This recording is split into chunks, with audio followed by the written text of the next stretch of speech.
She chose another man. But it wasn't really a choice. Because in that moment, standing between the man who felt safe and the one she couldn't stop loving, she already knew what she had to do. What no one saw was why she chose him. Lydia Sen had learned, by 29, how to exist in rooms that were not built for her. She moved through the world of the ultra-wealthy with grace and left before anything could reach her. She smiled professionally. She spoke with precision. She kept her heart behind glass, like the art she handled. Beautiful, but untouchable. She had to. There was Bia at home. Bia was 7. Gap-toothed, relentlessly cheerful, obsessed with butterflies and the color orange. She was Lydia's niece, and since that wet November night 2 years ago, when her sister Nadia died in a car accident, she had been Lydia's whole world. Lydia had arrived home to find a 4-year-old girl in a yellow dress sitting on a social worker's lap, clutching a stuffed butterfly, waiting for someone to come. Lydia came. She never stopped coming. Everything she did around Bia. Every decision filtered through one question. Does this put her at risk? The answer determined everything else. So Lydia kept herself armored. She worked. She left early. She did not allow distractions. That discipline lasted right up until the night she walked into Rowan Mercer's gallery launch. Rowan was 41 and had the ease of a man who had never once doubted he belonged anywhere he stood. Old money. Warm gray eyes. A smile that made you feel, irrationally, like you were the most interesting thing that had happened to him all year. He found Lydia standing alone in front of a grief painting by a Senegalese artist. Everyone else had glanced at it and moved on to the champagne. She had been standing there for 7 minutes. Rowan noticed that, and something moved in his chest. Not just attraction. The sight of a woman who had chosen, without apology, to stand still and pay attention. "You look like you are disappointed in all of us," he said. "The Diallo piece is the most important work in this room, and no one has stood in front of it for more than 4 seconds. So yes, a little." He looked at the painting for the first time all evening. Really looked. "He painted it the week after his wife died," she said, "and it is not dark. It is full of light. That tells you everything about who he decided to be in his worst moment." Rowan felt something he had not felt in any boardroom or ballroom in years. The particular smallness of a man in the presence of something true. He wanted to know her. Completely.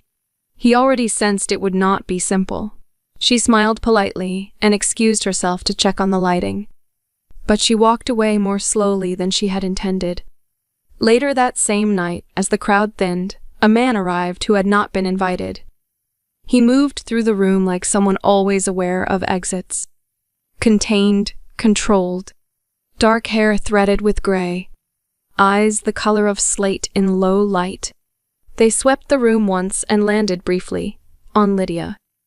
2 seconds. Maybe 3. Then he turned away. Across the room, Rowan had gone very still with the stillness of a man containing something large. The uninvited man left before she could cross the room again. She asked the gallery assistant his name out of professional habit. Conrad Steele. She filed it away. She told herself she had already forgotten about it. 3 weeks later, a brief arrived that would quietly rearrange her life. A private collection. 41 original works. A single client who wanted a curator who understood what art was for beyond what it was worth. The name on the brief, Conrad Steele. She took the job. She told herself it was because the collection sounded extraordinary. She was almost right. The first time she walked through Conrad's penthouse, she forgot he was there. He had taste that felt almost accidental. Pieces chosen not for investment, but for something private and painful. A grief painting by a Nigerian sculptor. A devastating series on loneliness by a Tokyo printmaker. And there, near the end of the hallway, a sketch so small it was nearly invisible. A lost basket she had read about years ago and assumed was gone forever. She pressed her hand lightly to her chest, as if she needed to hold herself together. "You found it," said a voice behind her. She turned and recognized him. Conrad Steele, in his own space, was different from the man who had moved through Rowan's party like a controlled disruption. Here he was, simply still, present. The slate-gray eyes were watching her with an attention she was not used to receiving. Not admiring, not assessing. Just seeing. "You were at the Mercer event," she said. Briefly. "You were not on the list." "No." A pause.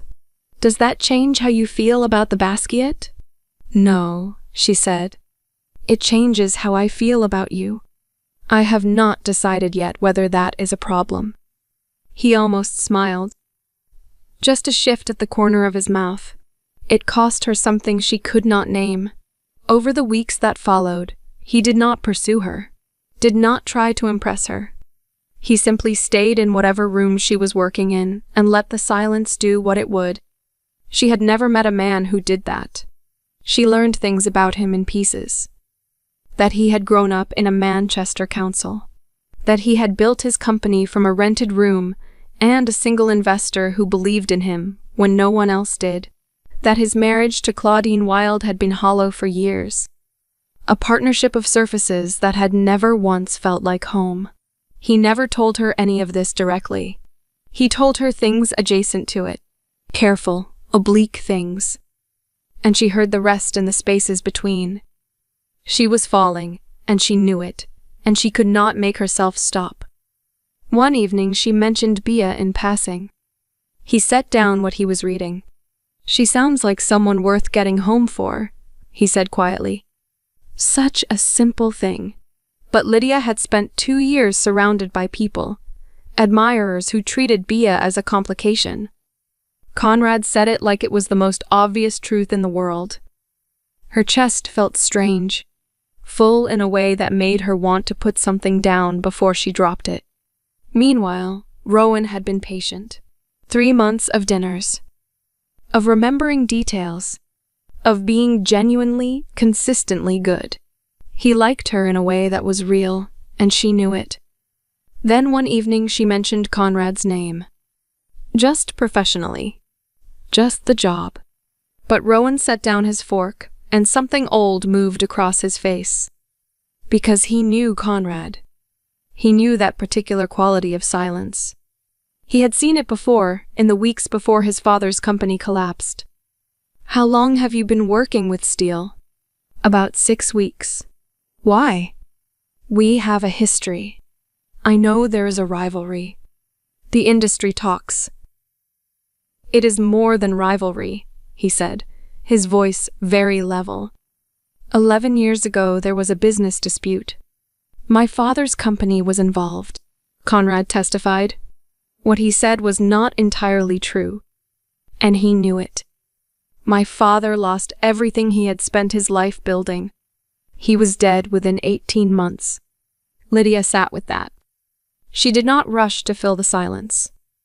She felt the full weight of where she was standing, between 2 powerful men, both moving toward her with Bia at home, and everything fragile and carefully balanced.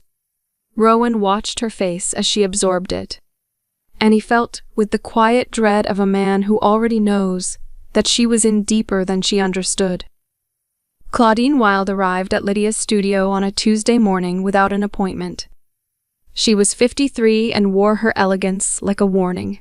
She sat down without being invited, looked around the studio with brief contempt, and then looked at Lydia the way you look at a problem you have already solved. "My husband is developing feelings for you," she said, not accusingly. "Factually, I can see the shape of it. I have seen it before." She opened her handbag and placed a folder on Lydia's desk. "I have contacts in several offices you would find relevant. Your guardianship of your niece." "Beatrice, yes? It's not the impenetrable arrangement you may believe it to be. Investigations take time. Even when they resolve in your favor, they leave marks. The room went absolutely still. Lydia did not move, but something happened behind her eyes. A shift so complete it was almost visible. She was seeing Bia. Bia in a stranger's house. Bia not understanding where Lydia was.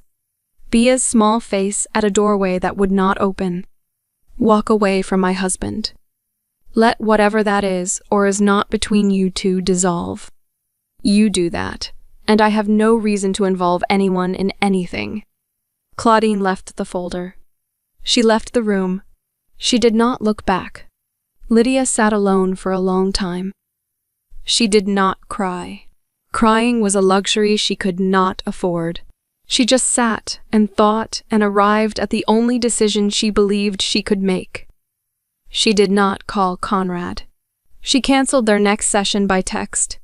Professional. Final. 5 sentences. He called twice. She watched his name on the screen until it stopped, then put the phone face down on the counter and stood with both palms flat on the surface, breathing slowly, until her hands stopped shaking. She may not have been able to put a name to what she had been feeling for him yet, but this surely hurts. She went to dinner with Rowan that weekend. She was warm and present, and she held his hand because he was safe and good and would not cost her B. She told herself this was the right decision, but she did not tell herself to be happy. That night, after Bia was asleep with her plush monarch butterfly tucked under one arm, Lydia sat on the kitchen floor with her back against the cabinet. She pressed her hands over her eyes. She gave herself 4 minutes. Then she got up, made tea, checked the locks, and went to bed. That was the economy of her grief. Efficient. Private. Entirely alone. Conrad understood the message. He read her 5 sentences and set his phone down and did not pick it up again that evening. He sat in his study, staring at the painting she had repositioned on her second visit. Moved 6 inches to the left, she had said, to catch the morning light, until the room went dark around him. He had not told her he loved her. He had not told her anything. He only knew that whatever had been building in him over 8 weeks was the first thing in years that had felt real, and now it was gone. She had chosen Mercer. Of course she had. He filed for divorce from Claudine 3 weeks later. Not for Lydia. He held that clearly. The marriage had been over for years. But losing what had almost existed made it impossible to keep pretending the performance was worth inhabiting. He threw himself into work. He was extraordinarily productive, the way men sometimes are when they are trying not to feel something. He did not move on. He moved forward, which is different. Movement without destination, and anyone who has done it knows exactly how it feels. 7 months passed. Lydia and Rowan built something that looked, from the outside, like exactly what a relationship should look like. He brought Bia orange tulips every second Sunday.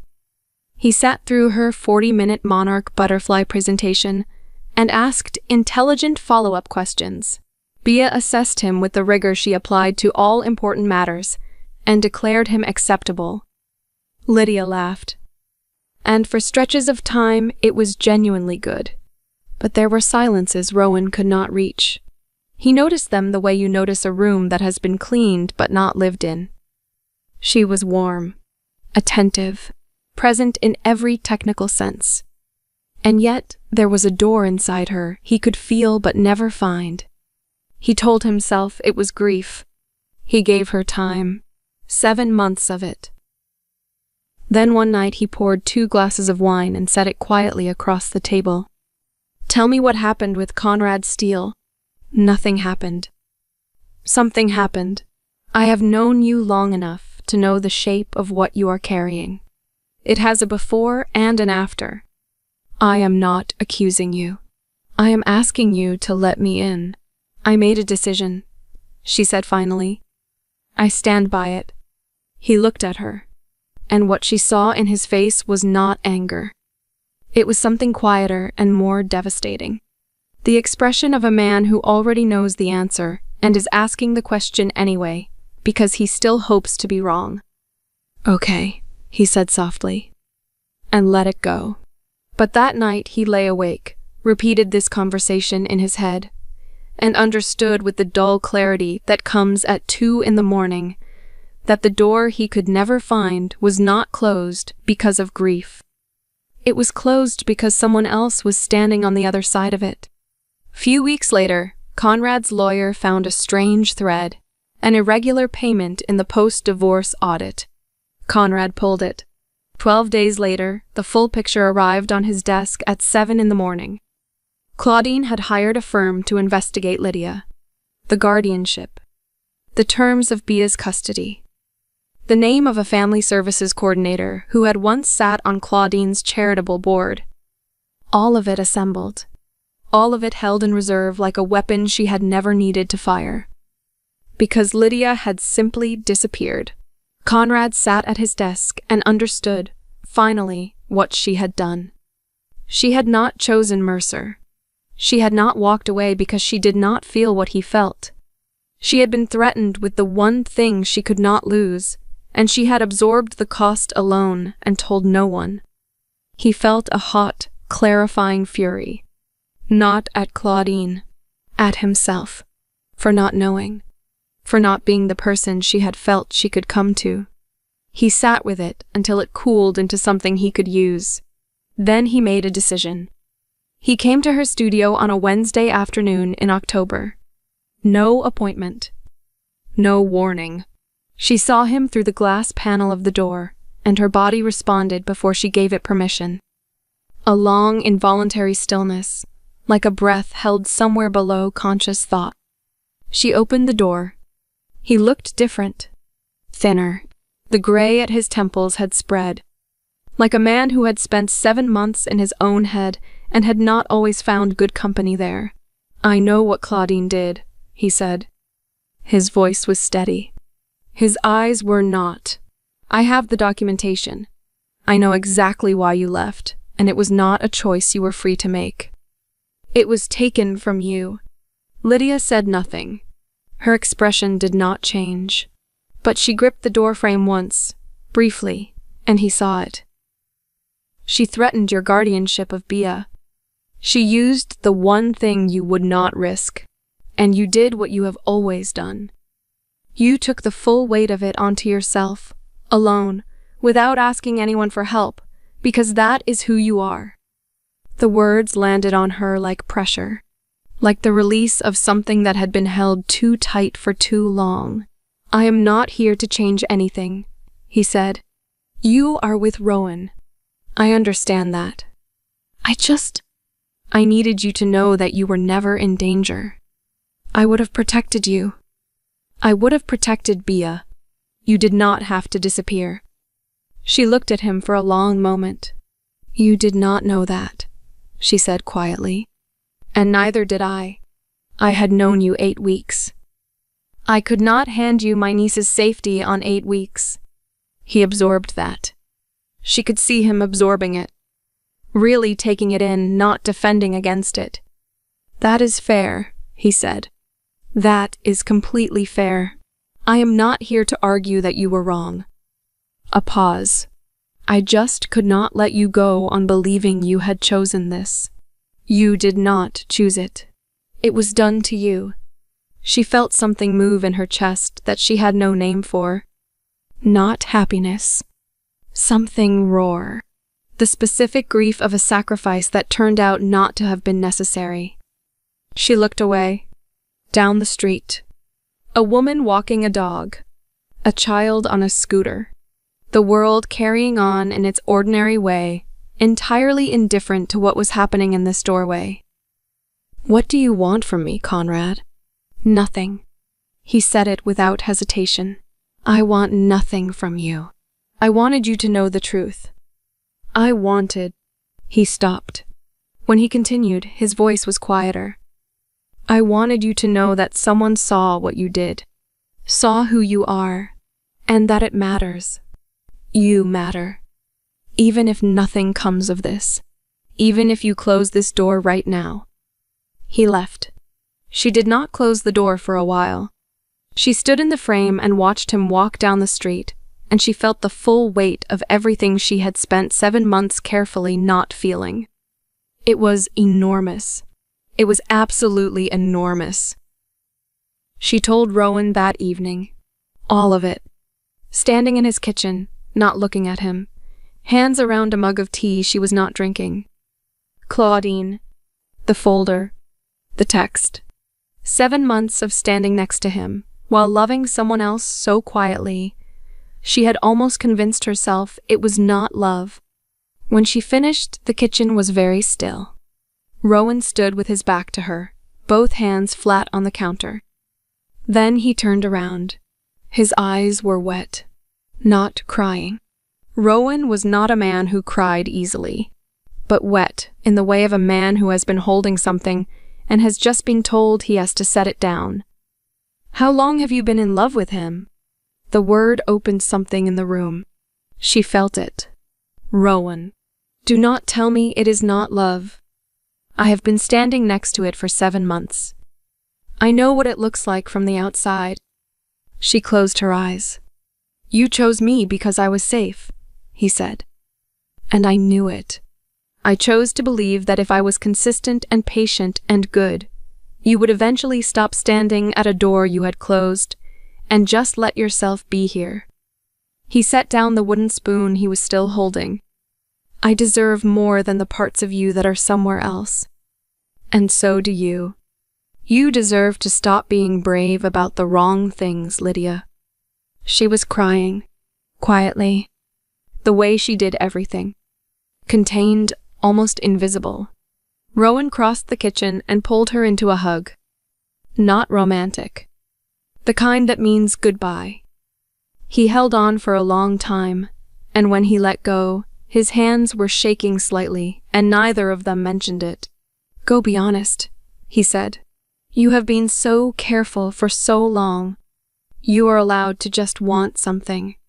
She drove home through the dark and let herself feel all of it. The grief of hurting him, the fear of what came next, and underneath everything, something she had not felt in so long she had almost forgotten what it was. Hope. Small and fragile and absolutely, stubbornly alive. She called Conrad at 9:30 that night. He answered on the second ring. She could hear in the half-second before he spoke that he had been awake. Lydia. Just her name. But the way he said it, low and careful, like something being kept very still so it would not break, undid the last of her composure. "You were right," she said. "I was afraid, and I made a decision that was not fully mine to make, and I have been paying for it for 7 months, and it has not been." Fine. Silence. Then, "B. Is she... She is asleep. She is clutching a plush monarch butterfly, and she is completely fine." A long exhale on his end, like a man releasing something he had been holding for months. "Are you free Saturday?" "I have Bia." "I know. I was going to ask if she would like the botanical garden. There is a butterfly exhibit. Live ones. It runs through the end of the month." Lydia pressed her free hand over her mouth, not to stop herself speaking, to hold herself together while something that had been closed for a very long time finally, quietly opened. "She will love that," she managed. "Good." A pause, warm and unhurried. "So will I." They did not rush. They had both paid the price of pretending, and neither had any interest in doing it again. Bia assessed Conrad on their first meeting with the full rigor she applied to all important things. She asked him 3 questions. Did he know the difference between a monarch and a viceroy butterfly? What was his favorite color? And was he going to make her aunt sad? He said he did not know the difference, but would learn. He said dark gray. She told him that was not a color. It was a mood. Lydia laughed so hard she spilled her coffee.